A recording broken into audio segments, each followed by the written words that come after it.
This video is an overview of some of the techniques and tools I use when carving and texturing my wood turnings, and most of the techniques apply to both face grain and spindle projects. A large percentage of the carving and texturing I do occurs with the work mounted and the lathe running. Here I'm using a 3-point tool and making a series of light cuts across a broad rim.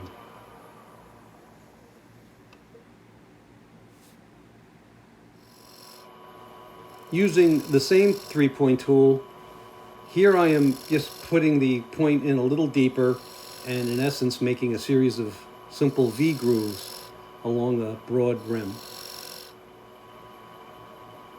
From those grooves, using the 3-point tool, it's very easy then to form nicely shaped beads. The 3-point tool is very effective at doing this. Of course, spear point tool is also similar. There's many other ways of making beads on face grain and end grain, but I found this is a simple way. Point goes in and this handle swung, and you form the left and right side of the bead. Here I'm using the double bevel cutter on the Sorby brand of texturing tool. Other manufacturers make similar tools.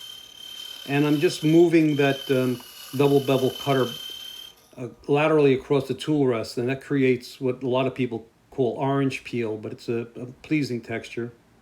I think of this almost as embossing.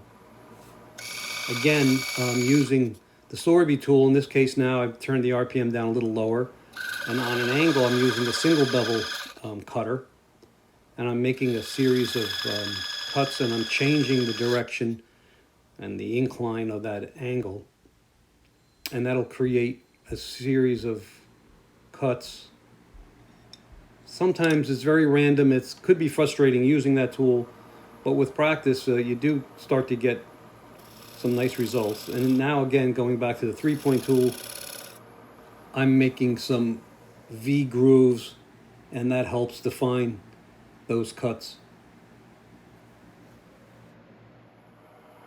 Here I'm using a long nose spindle gouge, and this is a method that a lot of professional wood turners would use to create beads on bowls. And it was taught to me by Richard Raffin, who popularized it. The technique is a little non-intuitive, but with practice it makes it very easy, and the advantage of this is that it leaves very little torn grain on the end grain section of a bowl. And it's, again, you start with the flute closed, and as you bring the nose up, it forms one half of the bead, and then when you bring it down, you form the other half. Carl Ford showed me this following technique using a scraper. He learned it from Al Sturt, and it's a great way to make large, wide grooves in face grain, especially.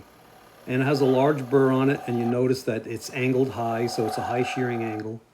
And you kind of use a scooping action, and it creates these really nice large wide grooves with very little torn grain.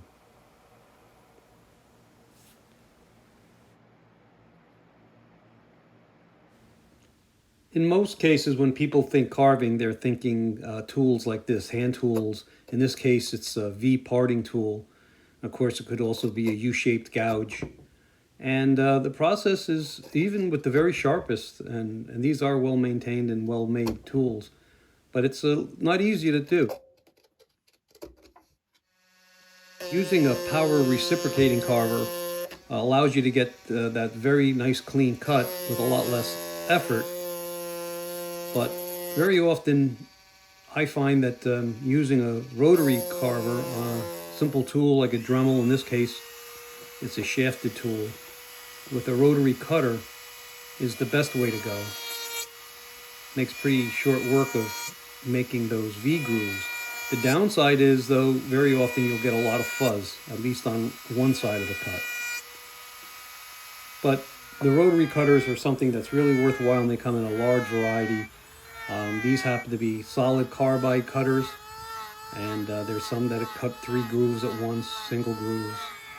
In this case, this is an actual carbide cup cutter. So I thought it would be helpful if I showed the process by which I use simple tools, most of which you probably already own, and inexpensive accessories to actually make a, a carved and embellished platter in this case.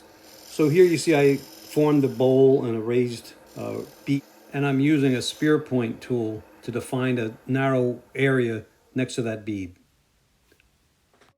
For me, purchasing the Trent Bosch carving stand was definitely a game changer. Here I have it mounted on my outside bench. The beauty of it is your work is now stuck in the 4-jaw chuck, which is a great place for it in case it needs to get back on the lathe. So here I'm using an angle grinder fitted with a coarse sanding flap wheel.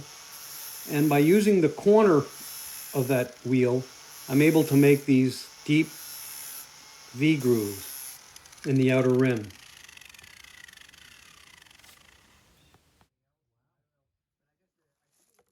Again, the advantage of having the work mounted on your 4-jaw chuck allows me to put it back on the lathe. And in this case now I've just decided I wanted to make some radial lines using the tool rest as a guide, and that'll help me guide the next cuts. So now I'm just using a standard Dremel cutter. It's like a $4 cutter. It's the 115 and my Dremel tool. And again, the Dremel tool is maybe a $35 2-speed Dremel tool. And notice I keep my fingers, thumb and forefinger around that narrow portion of the cutter, of the Dremel. And I rest it on the work. And I'm using those earlier made lines that radiate out from the center. And I'm just going to continue around. And I'm trying to maintain that angle so that these make V cuts. Of course, again, very often, depending on where in the grain, you'll get a lot of fuzz and tear out. So in this case, I'm just using a drill-mounted wire wheel, and keeping in that same radial direction, I'm using it to smooth out and get rid of some of that tear out and fuzz. Up till now, most of the carving has been pretty bold, and I decided I want to do something much more delicate around this narrow area. So I decided to use a burner, and it's fitted with a nichrome wire coil that I made, and it leaves a series of fine lines. And I went around in this direction first. Then by turning the burner 90 degrees and applying the coil at pretty regular intervals, you could really create this nice basket weave effect. I like the contrast between the deeply carved radial lines and the dark burned basket weave pattern, along with the smooth interior of the bowl.